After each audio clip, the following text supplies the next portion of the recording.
I'm KTAR's Taylor Tasler, and I got the chance to sit down with Interim Maricopa County Attorney Rachel Mitchell to discuss the backlog of cases she inherited. Well, thank you again for doing this with me today. I appreciate it. I kind of just wanted to first start off with how things have been going, how the transition went of you stepping into this role and how it's gone so far. You know, it's gone very smoothly. I have excellent people in the executive branch or executive area of my office.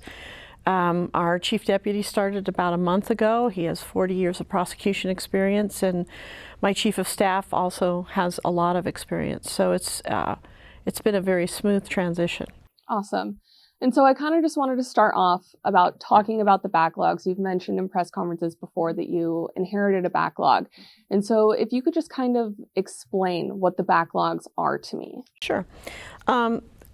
The Maricopa County Attorney's Office reviews every time that an officer is involved in a shooting. And that is true even if no one is hit or if someone is killed. And when I came into office, I inherited a backlog of, I believe, 59 cases that had yet to be reviewed. Now, some of those, the investigation had been submitted, but there were still some other pieces that we were waiting for. But you have to keep in mind, when there's a backlog, there's an officer who is wondering, are charges going to be filed against me? There could be next of kin who lost somebody in the shooting who are wondering what the outcome of that investigation and charging decision is going to be. So it's very important to get to it in a timely fashion. So one of the things that we've done is we have streamlined the process and just really put a lot of emphasis onto the process so that we can work down that backlog. Just 2 weeks ago, we were able to reduce it by 15%, and we anticipate keeping up that pace, and so that within a number of months we should be on top of it. And so what did the streamlining process look like? You know, how did you get to the point that you're at now? Well, we didn't want to sacrifice any sort of quality or eyes-on ability, but what we did was we took certain cases that were more straightforward, and we have put them in front of a group that any one of the people can say, I want the full process. But we cut down on the amount of time it takes for our workers to summarize the investigation. You still have the entire investigation. You still have outside community members looking at it, as well as senior staffers. But it's just that preparation time was really causing a great delay. And so you kind of mentioned, putting other cases that were more straightforward and working on those. Mm-hmm. So is there a process of how you're prioritizing some of these cases to get them done quicker? Do some move up forward? Like, let's say a case happened pretty recently, but it would be easier for you guys to make a decision. Are you prioritizing it in any sort of way? I think we're trying to look at the ones that have been around longer and trying to get to those first. If there is one that is a little bit more straightforward and more recent and we can get to it quickly, we're definitely not saying we're not going to do that. So when do you think you'll make it through the backlog? How long do you think this process is going to take? I think it's fair to say that within 6 months we will definitely be on top of it. There's always going to be a number of cases that have occurred where we maybe don't have the complete investigation from the police agency, or the investigation's done but we don't have the medical examiner's report or toxicology report. We are not going, again, to sacrifice quality for, speed. And so we still are going to wait for all of that before we review it. Awesome. And so also you said it's an officer involved. These are the backlogs you're looking at. Is there also a felony backlog as well? Can you talk to me a little bit about what that looks like? How many cases were in that backlog? Sure. There are two backlogs when we talk about the felony backlog. The backlog that we're focused on right now is there were cases that were charged. So all of the review has been done and they're sitting in a queue waiting to be fed into the court system. We had been doing that at a slower pace because with COVID and personnel shortages, et cetera, the court was not capable of handling a greater number. But we have met with Jeff Fine, the clerk of the Superior Court. He's been very cooperative to divert resources so that we can now increase the number of cases that we are putting into the system. We've also talked to the Public Defender's Services because obviously they're going to have to react to those as well.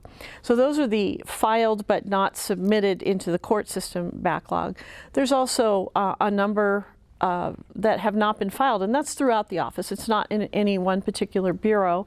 And so one of the things that we're doing to address that is we're looking to hire attorneys who are experienced prosecutors to come back and focus on charging so that we can reduce those. There's a number of reasons why that happened. One of them, as you've heard me say, there's a 20%, we're 20% down personnel-wise, but also with the backlogs created by the COVID situation, it just built up, and we need to really work to get that down. Do you have a specific number of how many felony cases are backlogged right now? We could get you the number on that. I can tell you the number of those waiting in the queue that had been filed was about 800. And so by increasing that by, we're actually doubling the number of cases that we're putting into the system. That's going to quickly reduce that, and then we can focus on the other. But one thing I want to be very careful about is I don't want to start charging so many cases, because with every case that's charged, there needs to be a prosecutor to prosecute it. So one of the things that we've really focused on is a very robust recruitment campaign that extends beyond ASU and U of A law schools, although obviously we would love to have somebody from one of those law schools. I have to say particularly ASU, but sorry, Wildcats. I'm an ASU graduate as well. So I'm among friends. Here. Okay. But we want to also go outside of our state and encourage people to come to our state. We have great benefits here. We have loan forgiveness after a period of time. We're looking to reimburse for moving expenses, et cetera. So we really want to encourage people to come here and to see it not in the light that I think some people have portrayed prosecution, which is, just putting people in jail, but really helping the community, making the community safe, working with victims, people who have really been devastated by crime. I mean, we just saw something the other day where a woman was brutally beaten. I mean, that's somebody that we will be working with. And so are you having a similar, I know you want to make sure you have enough prosecutors with getting these felony cases through. Are you having a similar streamlining process as you are with the critical incidents and officer involved charges as well? We really can't streamline that process anymore. It's those are not charged or reviewed by committee. They're reviewed by a single prosecutor.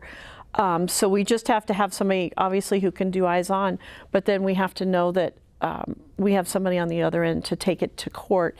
And as you know, once you file charges, the clock starts ticking. So it's not something that we can, file charges, put it into the system, and then just hope we get the prosecutors. We need to have the prosecutors before we start doing that. And so, earlier we saw 180 cases get dropped. Right. Are any of these cases that are essentially in the queue, I think was how you described it, would any of those be in danger of essentially getting dropped? And are you prioritizing those first, or kind of how is that working? So the 180 cases that were submitted but not reviewed in time, those were misdemeanors. And in Arizona, misdemeanors have a 1-year statute of limitations. What I'm talking about in the queue are felonies. So there's a 7-year statute of limitations. But one of the things that I've done to make sure that we don't have that happen again is we're working through our case tracking system to make sure that alerts are given out so that even if there is a misdemeanor component to a felony case, that we don't go by that deadline. And so we're working to set that up so that that doesn't even happen when there's a felony involved. And so what would a goal be for you of how long you would like this process to take? How do you have a goal of how long you would want it to take or how quickly you would want this process to happen? It's certainly not going to happen overnight. We're certainly going to have to get the numbers up. Just last week, I talked to the interns that are coming into the office, which we hope will love being here and come to the office. But there's a reality about when people pass the bar and get admitted. So we're probably talking about a major infusion of personnel probably around November. And then, of course, you have to do training. So this is going to last a while.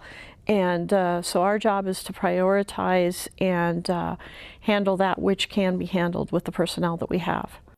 And something that I was wondering, there's been so much discussion about the backlogs. Is it common to have some sort of backlog? It takes some time. Is some level of cases being in a backlog, is that unusual or is that pretty normal? It's very normal. I've worked in the office for almost 30 years.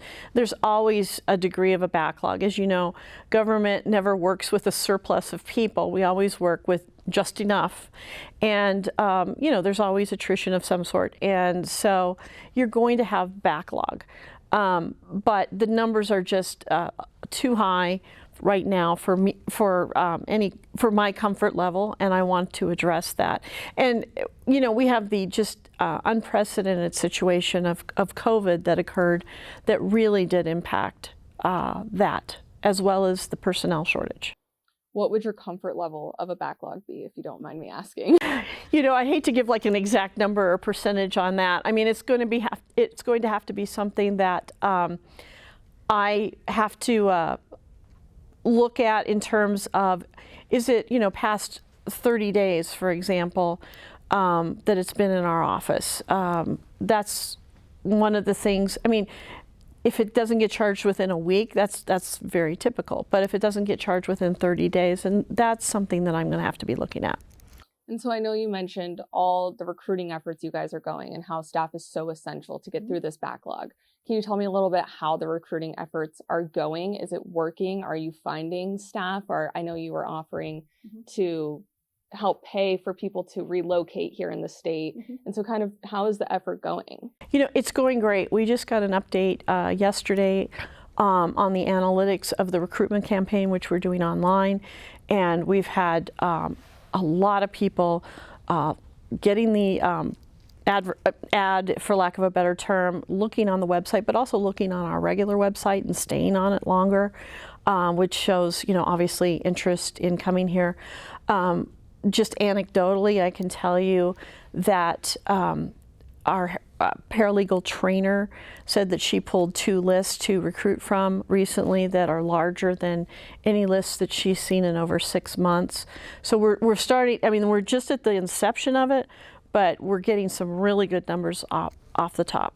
That's good to hear. And I would, because, the entire nation has been faced with staffing shortages coming out of the COVID-19 pandemic, and a lot of people are having a hard time finding qualified candidates. And so I could assume that would be something a challenge for you guys as well. I just had coffee this morning with the head of the public defender services, the different offices, and they're having the same challenge as well. I mean, as prosecutors, we have to recognize that not only does there have to be a prosecutor to try the case, there has to be a defense attorney and a judge and court staff. So the system is definitely experiencing a shortage just like everyone else. And we can't overwhelm the system, so we have to work within that and come up with some very creative solutions. And fortunately, we've got good partners who are willing to do that. Awesome. Well, those are all of my questions. Do you have anything else that you want to add at all on this topic? Well, I just want, the community to know that the people in this office are working very hard. It is not uncommon for them to be working well into the evening hours.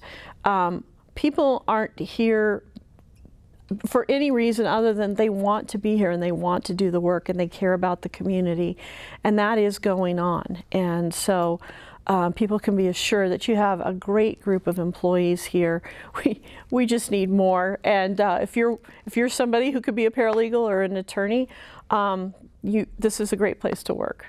Awesome. Well, thank you again so much for taking the time to do this with me. I appreciate it. Thank you. Yeah.